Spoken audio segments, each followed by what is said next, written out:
Selamat bergabung teman-teman di Kasino Podcast Kabar Sini Sono. Setelah kita melewati hari raya Lebaran, walaupun ini masih dalam suasana Lebaran, tapi sebelumnya saya mohon maaf karena Extreme Food dibatalkan. Karena sampai detik ini belum ada orang yang berani menerima tantangan makan makanan yang ekstrim bersama saya. Cupu. Se-ekstrim apaan emang? Ya, gitu. Makan ulet. Oke. Nah, jadi hari ini kita sudah kedatangan host tetap kita, yaitu Mbak Iin. Hai. Mbak Iin telah bergabung lagi bersama kita, saudara-saudara, teman-teman, dan para hadirin hadirat. Ya, sambutlah dengan penuh sukacita. Dan jangan lupa kalau misalnya teman-teman ada pertanyaan mengenai jodoh, karir, apa ya biasa orang nanya ya, jodoh, karir, pekerjaan, apalah gitu, mau nanya apalah, tulis di komen ya, di komen. Jangan lupa juga kita di subscribe, di like juga, sama di komen-komennya itu. Kalau misalnya pengen dilihat sama Mbak In lewat tarot, kamu tulis nama kamu dan apa yang mau kamu tanyakan. Maksimum 3 pertanyaan. Ya, 3 pertanyaan aja. Nanti akan dijelaskan oleh Mbak In di episode berikutnya. Nah, episode hari ini karena belum ada yang bertanya, kebetulan saya udah ada yang bertanya nih, Mbak In. Oke. Ada teman aku bertanya melalui pesan pribadi. Dia sedang bingung dengan masalah asmara. Dia dengan bingung masalah asmaranya. Jadi dia sedang dilema di antara 3 laki-laki. Waduh, banyak ya. Dia cukup laku ya. Tahun ini karena mungkin pitch blossomnya lagi bagus. Teman aku ini namanya. Dia bertanya, mana tadi ya pertanyaannya? Oh ini. Basically ini ada sebenarnya 1, 2, 3, 4. Mohon maaf, 4 laki-laki.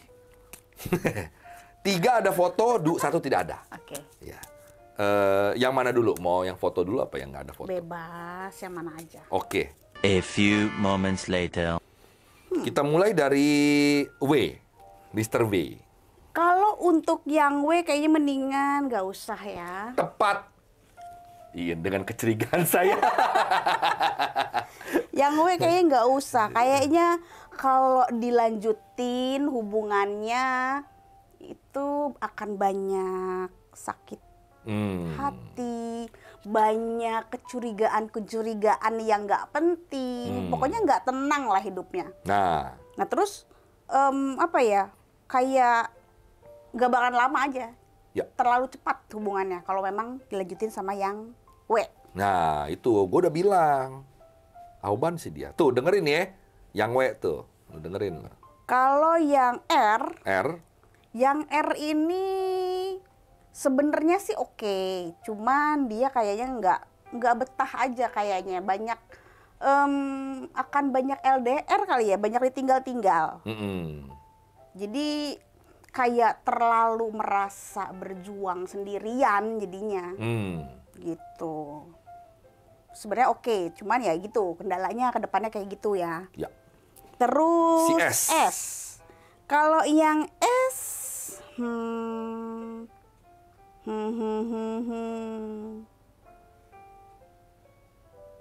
susah juga ya. Kalau yang S kayaknya paling cuman nggak bisa seriusin juga sih. TTM ya? Temen tapi masuk. Temen tapi masuk. Temen tapi jajanin. Kalau yang ini. Maksudnya temen gue yang ngejajanin apa dia yang ngejajanin temen gue? Cowoknya yang jajanin. Oh, oke. Jadi lebih ke arah situ. Nah, yang terakhir, si A. Yang si A sih jangka panjangnya bagus. Salaman dulu. Kedepannya bagus, walaupun mungkin kalau di awal-awal kayak entahlah, mungkin kayaknya dia juga kayak nggak gitu serak. Si perempuannya. Jadi kayak pun misalnya dia kenapa lu yang geli sih? Karena dia tuh di batu perempuan ini, gue udah kasih tahu. Jadi kayak memaksakan diri gitu, kayak ya kayak namanya nggak serak gimana sih? Jadi kayak Iya. maksain diri, padahal untuk kedepannya itu bakalan bagus. Itu karena si A ini sayang sebenarnya sama dia, In. Sayang. Cuma karena jelong ya. Karena si A jelong, jadi dia agak bagaimana. Gue udah bilang, aduh udah deh, jelong-jelong yang penting kan dia sayang, dia cinta. Gitu. Bener ya berarti ya, kalau sampai Iya. ke jenjang pernikahan kan bagus ya? Iya, bisa panjang. Cuman memang dia kayak, aduh nggak serak aja. Begitu. Sampai tadi terakhir masih Jadi kayak tersiksa sendirian iya, gitu. konsultasi sama gue terakhir masih begitu. Aduh, kok gue nggak bisa sama dia. Aduh, gue tuh sama sekali nggak nafsu gitu. Tapi lu mau duitnya bangke? Gue bilang ngekiin lo perempuan. Kesel. Dia tuh royal banget. Ke teman gue tuh royal banget. Gitu. Jadi yang W sama yang S itu nggak usah.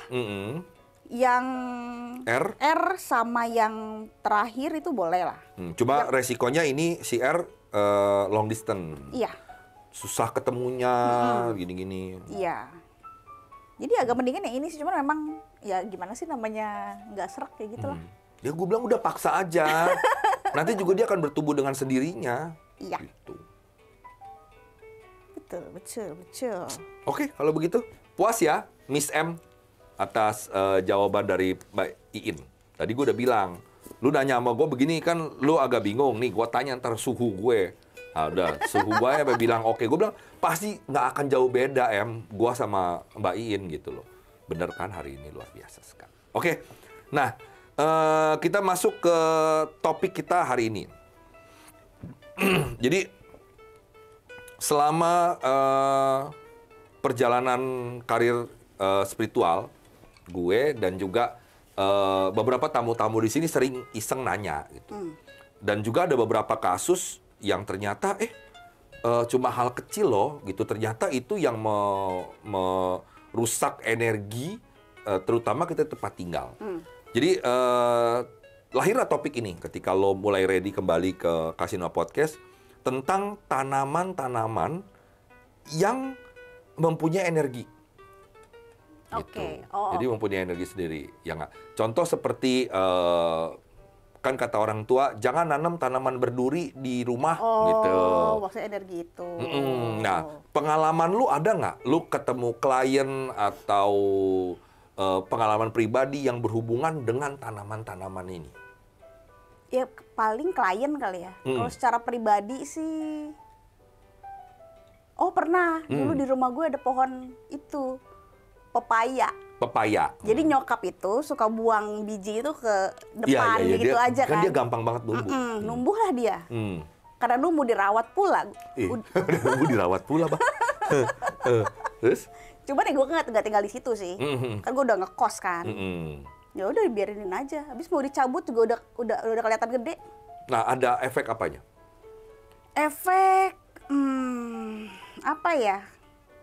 Nggak tahu sih ini efek atau enggak ya. Cuman kayak sering Sakit. Sering berantem kali ya. Adek gue sih kayaknya. Ya karena gini, memang sepengetahuan gue di Primbon Jawa kan juga ada. Konon pohon pepaya pantang ditanam di depan rumah karena dia payah. Jadi hidup lu tuh bakalan susah dan payah gitu. Jadi disarankan untuk tidak menanam pohon pepaya depan rumah. Dia sebenarnya sama sebenarnya kayak pohon belimbing buluh, tahu?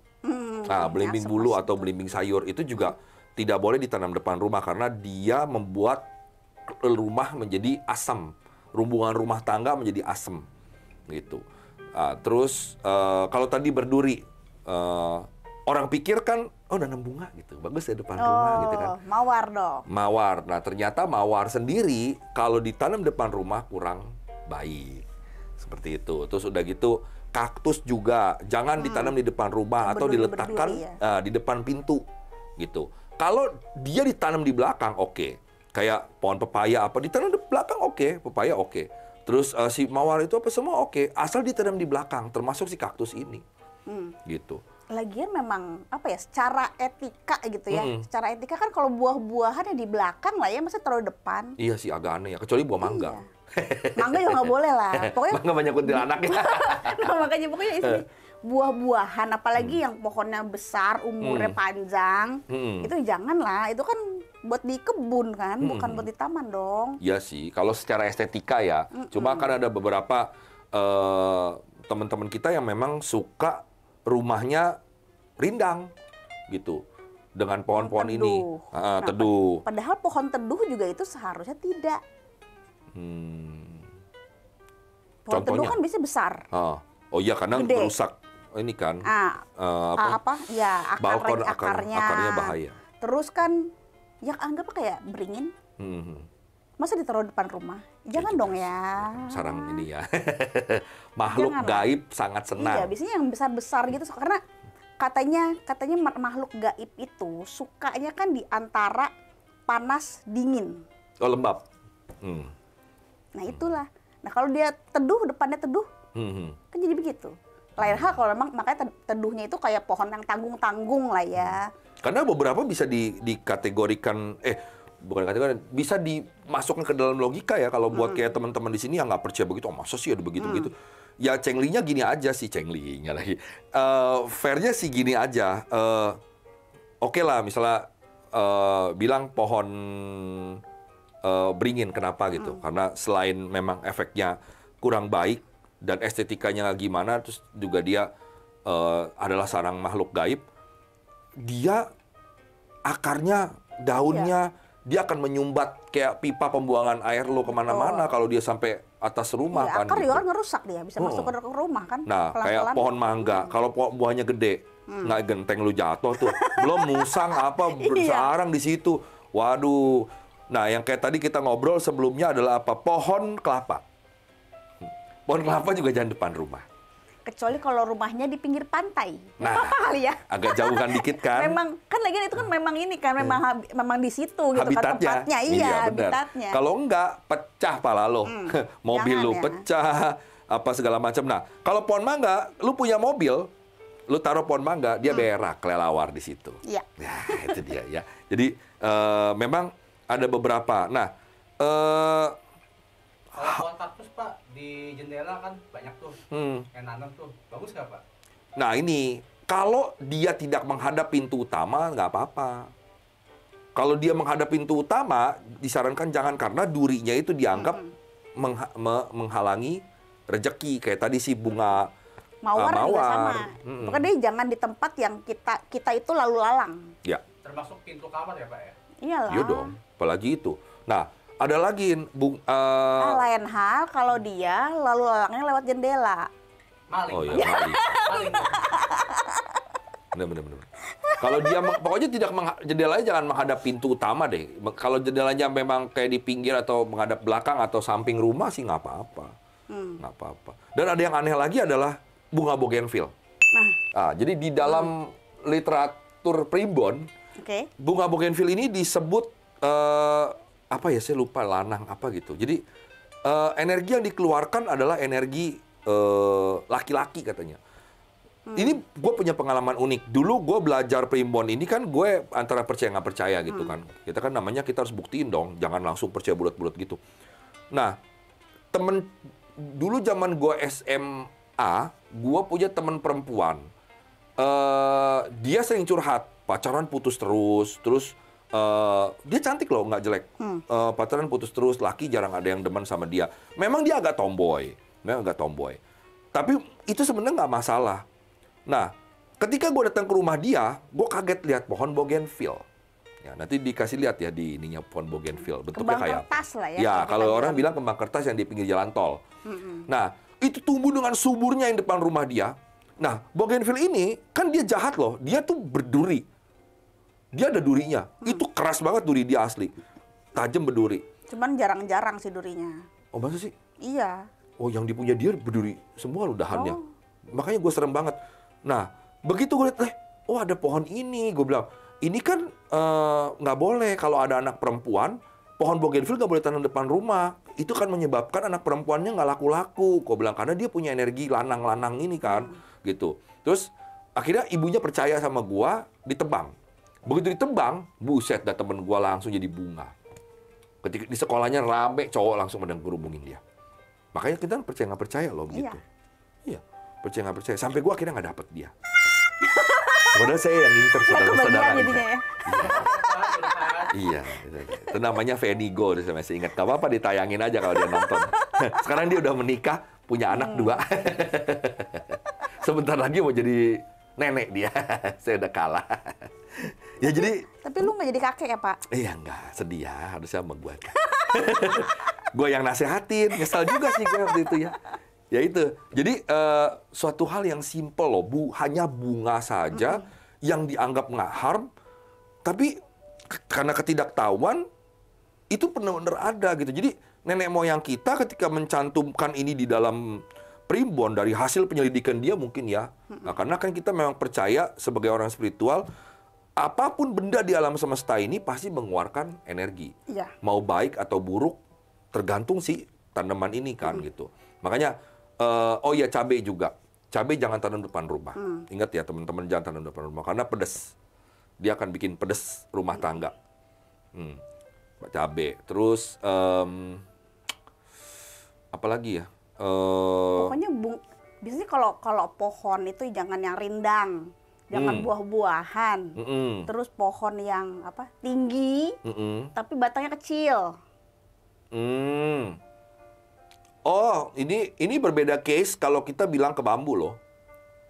Ya bambu kan tergantung juga karena ada bambu hias boleh. Nggak terlalu banyak gitu kan. Dan bambu hias biasanya di pinggir rumah sih. Nah, itu kalau bunga-bungaan yang yang biasanya dipakai untuk sesajen atau buat cekar. Nah, itu dihindarin, jangan taruh di depan rumah. Nah, sama juga kan dulu kita waktu zaman tahun 90 kalau nggak salah ya, itu waktu itu Pak Harto mengembangkan sistem kita harus punya pagar hidup kalau nggak salah ya. Iya benar. Pagar tapi gue nggak tahu siapa sih. Apotik hidup, Iin. Apotik hidup apa pagar hidup? Beda loh. Apotik hidup. Jadi lo harus punya tanaman obat di rumah lo. Nah itu dia. Nah bukan berarti ini ditanam di depan rumah ya teman-teman. Jadi tanamnya di belakang. Jadi ada beberapa tanaman juga yang kayak tadi kan. Salah satu contoh pandan berduri. Pandan berduri ini kan sarana obat sebenarnya. Kalau ditanam di depan rumah, dia tidak bagus. Gitu. Nah, pohon bambu juga kayak tadi. Di belakang oke. Bambu kuning di depan oke. Bambu kuning di depan oke. Bambu hitam, palem merah lebih bagus. Palem merah. Palem merah itu nanti ada contohnya ya, kita kasih palem merah. Nah, palem merah itu dianggap dia mempunyai energi yang bisa menghalau black magic atau santet dan sejenisnya ya. Jadi makanya jangan heran kalau di rumah-rumah orang-orang, terutama orang-orang Jawa, mereka punya palem merah. Iya. Ya, yang ini kalau lihat deh teman-teman lihat fotonya nanti mungkin kayak kaget, oh pantesan bokap gue piara itu, tanam pohon itu. Nah itu maksudnya. Ini orang-orang zaman dulu sih banyak sih yang tanam palem merah itu. Termasuk nyokap juga dulu di rumah dulu pernah ada. Tanam palem merah kan? Iya, itu dianggap bahwa itu menghalau black magic. Terus kayak bambu hitam. Bambu hitam juga sama, menghalau black magic. Bambu kuning juga sama. Makanya ada beberapa orang-orang peranakan Chinese, mereka nanam pohon bambu kuning depan rumah juga. Biasanya dia akan kalau kita ngadep pintu gerbang, ya dia ada di sini. Yeah. Jadi dia tidak percis di sini, di depan pintu dia akan di pojok. Jadi kalau rumah lo kotak, di paling kotak ujung-ujungnya itu ditanamnya. Nah itu baru bagus. Kalau misalnya palem merah, dia agak ke sini pintu, agak ke pinggir, ke samping pintu. Nggak di pojok. Nah, ngomong-ngomong tadi apotik hidup, Iin pernah dengar nggak istilah kenapa orang bunting terus anak kecil dipakein ada apanya itu? Kayak jimat-jimatan lah ya. Isinya ada bangle, ada apa? Nah, ada apa sih? Buat apa sih? Dulu gue juga pakai begituan. Pakai begituan nih. Dulu tuh kalau orang Sunda bilang namanya kanjut kundang. Jadi isinya tuh kantong kecil. Kalau nggak salah warna hitam, isinya tuh macam-macam, ada biji-bijian. Terus ada ya itu rempah-rempah juga ada. Katanya sih ya biar nggak sawan. Nah, kalau kita ngomongin sawan, misalnya kayak ya pasti pemikirnya diganggu makhluk halus kali ya. Iya. Gitu kan. Karena anak-anak itu kecil kan biasanya. demen banget tuh kalau ini nggak boleh keluar maghrib ntar diambil wewe. Itu bukan buat nakut-nakutin anak kecil ya, beneran sih. Iya. Iya. Nah, terus ada juga mungkin rempah-rempahnya itu kan hangat kan. Nah, itu bikin anak kecil tuh ya anteng aja gitu karena hangat. Ya makanya kan Logikanya ke arah situ. simple kita bilang main energi. Nenek moyang kita Iya. udah tahu itu. Nah, terus mungkin baunya juga. Baunya juga. Jadi ini buat info buat teman-teman. Jadi ada beberapa tanaman itu mengeluarkan bau yang dibenci oleh makhluk-makhluk halus. Yang jahat ya. Kalau yang baik sih mereka fine-fine aja. Salah satunya adalah yang paling terkenal di Jawa ini adalah bangle. Saya nggak tahu apa bahasanya di daerah kamu, karena saya yakin pasti ada sebutannya. Nanti kita tongolin gambarnya di ini, bangle. Nah, bangle ini selalu dipakai untuk orang dewasa, apalagi ibu-ibu hamil tadi itu, mungkin di anak kecil juga. Kalau kita orang Chinese, kita mau ke rumah duka, nengok orang sakit, kita mau ke rumah duka atau kita nengok orang sakit, kita harus gantongin bangle ini, irisannya di kantong. Yaitu bangle is the best medicine, setahu aku ya di tanah Jawa. Jadi ini ada pengalaman lucuin. Kemarin belum lama ini beberapa bulan yang lalu satu kantor kena kesurupan massal.